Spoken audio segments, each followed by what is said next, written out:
அடிக்கிற வெயிலுக்கு face மட்டுமாங்க tan ஆகுது. ஹேரில் பார்த்தீங்கன்னா அங்கங்கே எனக்கு வந்து ஒயிட் ஹேர்ஸ் வர ஆரம்பிச்சிருச்சு. ஸோ நான் வந்து ஹேர் பேக் ஏதாவது போடலாம் அப்படின்னு சொல்லி பிளான் பண்ணியிருக்கேங்க. நமக்கு வந்து எப்போயுமே வீக்லி ஒன்ஸ் இந்த மாதிரி நம்ம செல்ஃப் கேர் பண்ணுறது ரொம்ப முக்கியம். வீக்லி 1 hour நமக்காக இதுக்காக ஸ்பெண்ட் பண்ணலாங்க, தப்பில்லை. ஃபஸ்ட்டு வந்து ஆயில் மசாஜ் கொடுக்க போகிறேன். நீங்கள் என்ன ஆயில் வேணால் எடுத்துக்கலாம். நான் இதை வீட்டிலே ப்ரிப்பேர் பண்ண ஒரு ஆயில். நான் இதில் என்ன இன்க்ரீடியன்ட்ஸ் சேர்த்துருக்கேன்னு சொல்லிட்டு ஒரு லாங் வீடியோ நான் வந்து போஸ்ட் பண்ணுறேங்க. ஃபேஸ் பேக்கும் ரெடி பண்ணி வச்சுருக்கேன்.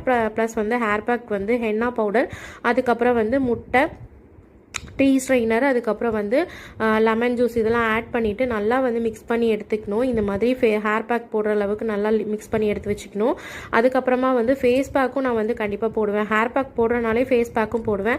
ஃபேஸ் பேக் பார்த்தீங்கன்னா முல்தானி மட்டி, அதுக்கப்புறம் வந்து பால், அதுக்கப்புறம் வந்து லெமன் ஜூஸ் ஆட் பண்ணி நான் எடுத்து வச்சுருக்கிறேன். இதுக்கு வந்து ஃபேஸ் வாஷும் நான் வந்து யூஸ் பண்ணுவேன். ஃபேஸ் வாஷ் பார்த்தீங்க அப்படின்னா ஹிமாலயா பிராண்டில் வந்து tan removal orange face wash. இது வந்து ரொம்ப நல்லாயிருக்கு. எனக்கு வந்து ஹிமாலயா பிராண்டில் 2-3 ஃபேஸ் வாஷ் நான் யூஸ் பண்ணியிருக்கேன். பட் எனக்கு ரொம்ப பர்சனலாக ரொம்ப பிடிச்சிருந்துச்சு இந்த ஃபேஸ் வாஷ் வந்துட்டு. நான் இது வந்து ஃபேஸ் வாஷ் பண்ணிட்டு வந்தாலே நல்லா ஃபேஸே பார்த்தீங்கன்னா ரொம்ப சாஃப்ட் அண்ட் சில்கி ஸ்மூத்தியாக இருக்கும். நம்ம ஃபேஸ் நம்ம டச் பண்ணாலே வந்து ஒரு ஃபீல் கிடைக்கும். ரொம்ப நல்லா இருக்குது. ஸோ அதனால தான் இந்த வீடியோவில் நான் ஷேர் பண்ணியிருக்கேன். ப்ளஸ் நான் என்னென்ன ப்ராடக்ட்ஸ்லாம் நான் யூஸ் பண்ணிகிட்டு இருக்கேன் அப்படின்றதையும் நான் இந்த வீடியோவில் சொல்லியிருக்கேங்க.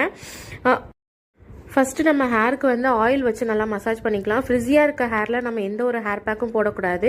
ப்ளஸ் ஹேர் வந்துட்டு ஆயில் நல்லா வந்து வேர்க்கால்கள்லாம் படுற அளவுக்கு நல்லா மாய்ஸ்சரைஸ்டாக பண்ணிவிட்டு ஒரு 10 மினிட்ஸ்க்கு நல்லா வந்து மசாஜ் பண்ணி எடுத்துக்கணும். அதுக்கப்புறமா ஹேர் பேக் போட்டு நான் ஒரு கவர் வந்து தலையில் வந்து மாட்டி வச்சுக்க போகிறேன். நல்லா மாய்ஸ்சரைஸ்டாக இருக்கணும் அப்படிங்கிறதுக்காக நான் இந்த ஸ்டெப் ஃபாலோ பண்ணுறேன். உங்களுக்கு வேணும்னா நீங்கள் ஆட் பண்ணிக்கலாம் இந்த மாதிரி.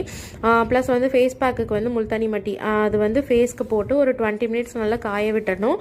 ப்ளஸ் இந்த ஷீட்டும் நான் யூஸ் பண்ணிகிட்ருக்கேன். இது வந்து ஜென்ஸ் யூஸ் பண்ணுற ஷீட்டு. நான் உங்களுக்கு வந்து பிராண்டுக்காக நான் காமிச்சிருக்கேன். ப்ளஸ் வந்துட்டு இந்த ஹேர் சீரம் நான் வந்து ஒரு 4 இயர்ஸாக நான் வந்து இது யூஸ் பண்ணிகிட்ருக்கேன். ரொம்ப நல்லாயிருக்கு. அதுக்கப்புறம் பார்த்தீங்கன்னா நிக்கோலிப்போட லிப் ஸ்க்ரப்பர் நான் வந்து யூஸ் பண்ணிகிட்ருக்கேன். நிவ்யா பிராண்டோட மாய்ஸ்சரைசர் யூஸ் பண்ணிகிட்ருக்கேன். இதில் நிறைய ஃப்ளேவர்ஸும் இருக்குது. நிவ்யா பிராண்டோட லிப் பாம் நான் யூஸ் பண்ணிகிட்ருக்கேன். டெய்லி யூஸ் பண்ணுறது இதெல்லாம் வந்துட்டு. அதுக்கப்புறம் நான் வந்து எதாவது ஃபங்க்ஷன்னா இந்த நைக்காவோட இந்த ஷேடு வந்து நான் போடுவேன். அப்புறம் மேப்ளினோட லிப்ஸ்டிக், இந்த 2 லிப்ஸ்டிக் தான் நான் வந்து பர்சனலாக யூஸ் பண்ணிகிட்ருக்கேன். ரொம்ப நல்லாயிருக்கு. எனக்கு வேறு என்னோடய ஃபேஸ்க்கு பார்த்தீங்கன்னா இந்த 2 ஷேடு தான் கொஞ்சம் ஓரளவுக்கு நல்லாயிருக்கும். அதனால் நான் இந்த 2 ஷேடு தான் நான் யூஸ் பண்ணிகிட்ருக்கேன். இது சரவணா ஸ்டோர்ஸில் வந்துட்டு இந்த மஸ்காரா வந்து ரீசெண்டாக வாங்கினேன். இதுவும் நல்லா இருக்குங்க. அதை உங்கள் கூட ஷேர் பண்ணியிருக்கேன். லாஸ்ட்டாக வந்து தலையை நல்லா வந்து ஹேர் வாஷ் பண்ணிட்டு வந்துட்டேன். ரொம்ப நல்லா இருக்குது ஹேரு. நெக்ஸ்ட் வீடியோவில் பார்க்கலாங்க. பாய்.